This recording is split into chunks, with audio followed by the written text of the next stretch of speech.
Kita nak ucapkan ribuan terima kasih kepada semua yang hadir, rakan-rakan selebriti, influencer. Thank you so much.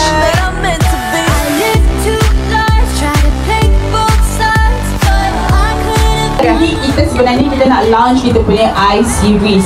Yang best sekali I-Series kita kali ni, kita keluarkan dalam set. Kalau korang nampak, kita ada mascara, eyebrow dan juga eyeliner.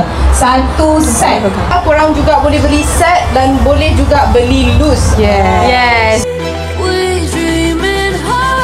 Assalamualaikum warahmatullahi taala wabarakatuh dan selamat petang kepada semua.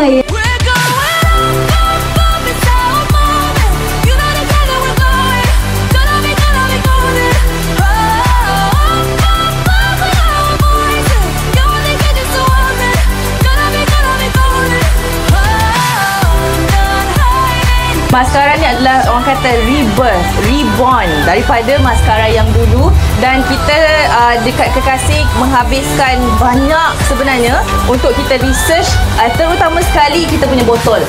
Nanti kejap lagi kita akan bagi kepada semua orang akan dapat. Semua orang akan dapat, insya-Allah. Okay.